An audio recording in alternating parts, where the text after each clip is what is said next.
Pemirsa, Anda kembali dalam Sekilas Jawa Timur. Suasana haru menyeruak di SMP Negeri 1 Balong, Kamis 16 Mei 2024. Bagaimana tidak, salah satu siswa kelas 9 Ilham Nugroho meninggal dunia pada Rabu 15 Mei 2024. Kabar duka itu juga diperkuat dengan uploadan cerita di Instagram @smpn1balong, di mana admin Instagram @smpn1balong berbagi tentang kabar meninggalnya Ilham Nugroho. Ilham Nugroho merupakan korban balon udara tanpa awak yang membawa mercon meledak di area sawah, Dusun Muneng Tengah, Desa Muneng, Kecamatan Balong, Kabupaten Ponorogo. Remaja berusia 15 tahun meninggal dunia setelah dirujuk di salah satu rumah sakit kota Surabaya. Ilham mengalami luka bakar hingga 63%. Dalam acara pemakaman itu, terdapat teman-teman Ilham yang menahan tangis saat mendatangi acara pemakaman di tempat pemakaman umum Desa Muneng. Sembari menahan tangis, Andini Juwitasari, salah satu teman sekelas Ilham, menceritakan sosok dari Ilham. Ilham merupakan sosok pribadi yang ceria dan suka menghibur temannya di kala sedih, dan berikut laporan selengkapnya.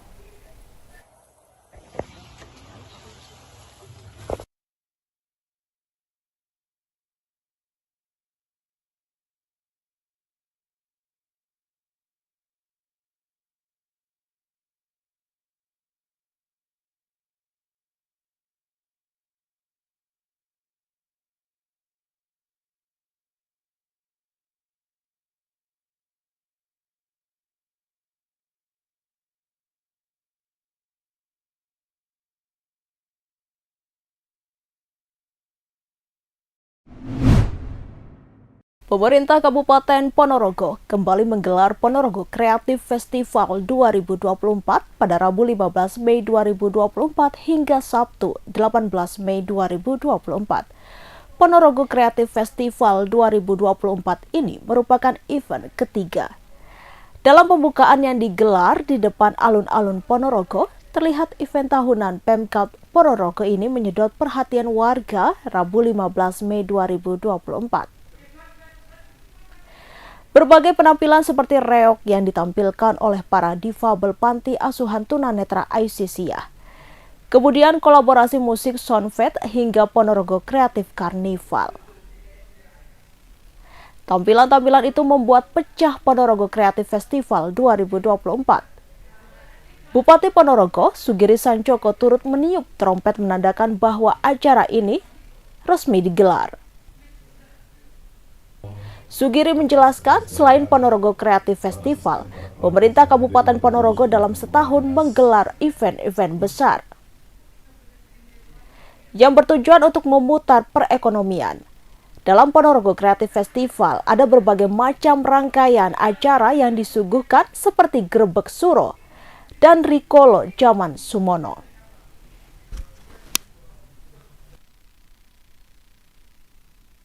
Mengucapkan terima kasih kepada semua pihak yang telah mampu berkreasi bersama-sama. Jadi Ponorogo Creative Festival ini, kami dalam setahun itu kan memang menggelar beberapa event besar yang kemudian menjadi kincir ekonomi dan kincir budaya. Salah satunya adalah ada reog Ponorogo. Ketika kita menengok ke belakang ada Ponorogo Rikolo Sumono. Ini Ponorogo Creative Festival, lalu hari jadi, banyak hal yang ingin kami lakukan agar kemudian semakin menunjukkan bahwa kota kreatif itu tidak hanya sekedar slogan, tapi kita lakukan, kita jalankan, dan selalu kita istiqomahkan. Itu yang paling penting. Jika semua unsur bisa bergerak, semua ekonomi bisa bergerak, maka dengan cara itu budayanya bagus, ekonominya tumbuh, dan tentu akan ada keramaian dan pasti ada efek domino yang penting untuk kemajuan di segala bidang. Ini menuju ini tahun ketiga ya. Pernah di host Cokro Aminoto, lalu kemudian di sini juga, ini yang tahun ketiga. menuju Ponorogo Kota Kreatif Dunia, Pak. Iya, salah satunya adalah itu. Kami sudah menjadi Kabupaten Kreatif Indonesia kata kreatif, maka 2025 nanti kami ingin maju kembali ke jaringan. Polda Jawa Barat membantah kabar pelaku pembunuhan Vina yang masih menjadi buron merupakan anak dari polisi.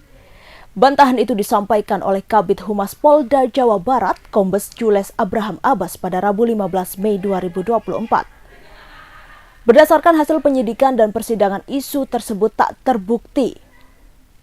Kombes Jules mengatakan, justru yang merupakan anak dari polisi adalah korban dari para pelaku, yakni Eki, kekasih Vina.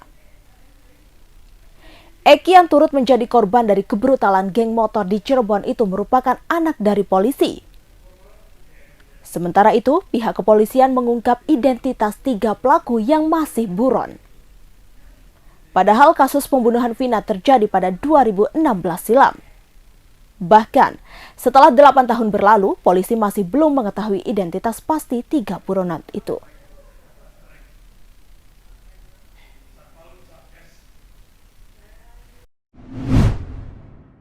Sosok 3 pelaku kasus pembunuhan Vina di Cirebon belakangan menjadi sorotan. Pasalnya, 3 pembunuh Vina dan kekasihnya Eki itu hingga kini masih buron. Sejak Agustus 2016, 3 pria yang terlibat pembunuhan Vina dan Eki itu tak diketahui keberadaannya. Sementara 8 pelaku lainnya telah ditangkap pihak kepolisian sejak September 2016 hingga dijatuhi vonis oleh majelis hakim. 7 pelaku pembunuhan Vina dihukum penjara seumur hidup, sementara 1 pelaku lainnya yang masih di bawah umur divonis 8 tahun penjara. 8 tahun kasusnya berlalu, kasus pembunuhan Vina kembali viral setelah kisahnya diangkat menjadi sebuah film. Publik pun kini kembali menyoroti pihak kepolisian atas kejelasan 3 pelaku pembunuhan Vina yang masih bebas berkeliaran. Usut punya usut, kebuntutan pihak kepolisian menangkap 3 pembunuh Vina adalah karena ulah 8 pelaku lainnya. Fakta tersebut diungkap Dirkrimum Polda Jawa Barat Kombes Pol Surawan. Dalam wawancaranya, Kombes Pol Surawan mengurai penyelidikan penyidik selama 8 tahun perihal kasus Vina di Cirebon. Karenanya kini Polda Jawa Barat yang telah mengambil alih kasus Vina pun telah merilis ciri-ciri dan identitas 3 pelaku yang masih buron. Dan terus mencari keberadaan 3 pembunuh Vina, penyidik pun telah mencecar 8 pelaku lainnya. Namun jawaban para pelaku pembunuhan Vina justru mengejutkan. 8 pelaku pembunuhan Vina semuanya mengaku tidak mengenal dekat 3 pelaku buron. Bahkan, para pelaku yang sudah dijatuhi vonis itu mengaku tidak tahu asal-usul 3 pembunuh Vina yang masih menghirup udara bebas tersebut. Hal itulah yang akhirnya membuat polisi masih belum tahu bagaimana rupa atau wajah 3 pembunuh Vina tersebut. Karenanya dalam rilis DPO yang diungkap Polda Jawa Barat tidak ada foto atau sketsa pelaku. Dan juga jejak digital para pelaku yang hingga kini masih samar-samar. Lebih lanjut, Kombes Pol Surawan pun menjawab isu bahwa lambannya penyelidikan kasus Vina di Cirebon karena anak salah satu pelaku adalah anak oknum polisi. Terkait isu tersebut, Kombes Pol Surawan menyebut justru fakta terbalik. Sementara itu, Polda Jawa Barat telah merilis identitas dan ciri-ciri pembunuh Vina yang hingga kini masih buron. Berikut adalah ciri-ciri 3 pelaku yang kini sudah buron selama 8 tahun lamanya. Pelaku pertama bernama Peggy alias Perong, berusia 22 tahun. Di tahun 2016 dan di tahun 2024, Peggy berumur 30 tahun. Peggy berjenis kelamin laki-laki, ciri-ciri khusus tinggi 160 cm, badan kecil, rambut keriting, dan kulit hitam. Pelaku kedua bernama Andi. Di tahun 2016, Andi berusia 26 tahun dan di tahun 2024, Andi berusia 31 tahun. Berjenis kelamin laki-laki, ciri-ciri khusus Andi tinggi badan 165 cm, badan kecil, rambut lurus, dan kulit hitam. Pelaku ketiga bernama Dani. Di tahun 2016, Dani berusia 20 tahun dan di tahun 2024, Dani berusia 28 tahun. Dani berjenis kelamin laki-laki, tinggi badan 170 cm, badan sedang, rambut keriting, kulit sawo matang.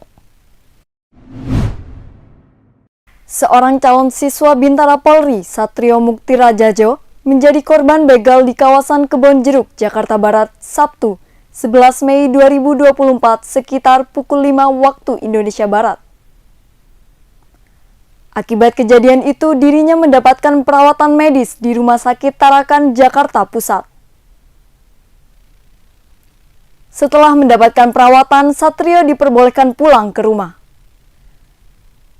Dilansir wartakotalive.com, saat ditemui di rumahnya, tangan kanan Satrio masih diperban karena luka bacok senjata tajam jenis golok. Bagian lutut kaki kirinya juga diperban karena disabet senjata tajam. Satrio mengaku tertarik menjadi polisi karena terinspirasi sosok Aibda Monang Perlindungan Ambarita atau biasa dikenal Ambarita. Sejak SMP, Satrio telah menonton Ambarita dalam menindak pelaku kejahatan. Menurutnya, sikap Ambarita saat bertugas dan melakukan penangkapan begitu bagus, menunjukkan sosok polisi yang gagah. Melalui telepon Humas Polres Metro Jakarta Barat, Satrio sempat melakukan video call atau panggilan video dengan Ambarita. Wajahnya begitu senang saat melihat sosok Ambarita dari layar telepon seluler. Ibu Satrio yang bernama Septi juga gembira ketika melihat Aibda Ambarita di layar ponsel tersebut. Sementara Ambarita memberikan semangat kepada Satrio supaya cepat sembuh dan bisa mengikuti seleksi chassis Bintara Polri. Sementara itu, pada Kamis 16 Mei 2024, Kabid Humas Polda Metro Jaya, Kombes Adi Ari Syam Idradi, mengatakan bahwa pelaku yang membegal Satrio berjumlah 5 orang telah ditangkap. Ade Ari menjelaskan 3 orang merupakan pelaku utama dalam aksi tersebut. Mereka masing-masing bertugas sebagai joki hingga eksekutor yang membacok korban. Lalu 2 orang pelaku lain ditangkap lantaran diduga memasarkan dan membeli barang hasil jarahan dari chassis Bintara tersebut. Diberitakan sebelumnya, Kapolsek Kaben Jeruk Kampol Sutrisno menyebut korban dibegal saat mengendarai sepeda motornya sekitar pukul 5 waktu Indonesia Barat untuk menjalani tes Bintara di kawasan Jakarta Selatan. Namun saat dalam perjalanan, korban dipacok dengan pelaku begal di sebuah pom bensin di kawasan Jakarta Barat. Korban sempat memberikan perlawanan terhadap pelaku yang diperkirakan berjumlah 3 orang. Sayangnya, perlawanan Satrio tak berarti karena seorang pelaku membawa senjata tajam. Selain kehilangan barang berharga, jari Satrio terputus akibat sabetan senjata tajam dari pelaku. Pemirsa, satu persatu pejabat pemerintahan Amerika Serikat mengundurkan diri karena memprotes dukungan Washington terhadap Israel. Terbaru, pejabat yang mundur bernama Lily Greenberg, orang Yahudi Amerika Serikat yang bekerja di Departemen Dalam Negeri. Dalam surat pengunduran dirinya pada Rabu 15 Mei 2024, Lily mengaku bergabung dengan pemerintahan Joe Biden demi Amerika yang lebih baik, namun hati kecilnya bergejolak ketika Washington secara terang-terangan mendukung Israel. Padahal menurut Lily, apa yang telah dilakukan Zionis di Gaza telah mengakibatkan bencana kemanusiaan.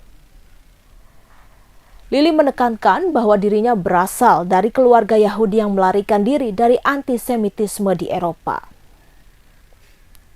Selama 8 bulan terakhir, ia selalu merenung apa gunanya memiliki kekuasaan jika tidak digunakan untuk menghentikan kekejaman. Lily mengkritik hukuman kolektif terhadap warga Palestina melalui pengungsian, kelaparan, dan pembersihan etnis sejak Oktober 2023. Keputusannya mundur dari pemerintahan ternyata mendapat dukungan dari rekan-rekannya di Kementerian Dalam Negeri. Lily adalah orang kesekian yang mundur gara-gara memprotes dukungan Amerika Serikat ke Israel. Sebelumnya, perwira Angkatan Darat Amerika Serikat Harrison Mann juga mengundurkan diri dengan alasan serupa. Download Tribun X sekarang, menghadirkan lokal menjadi Indonesia.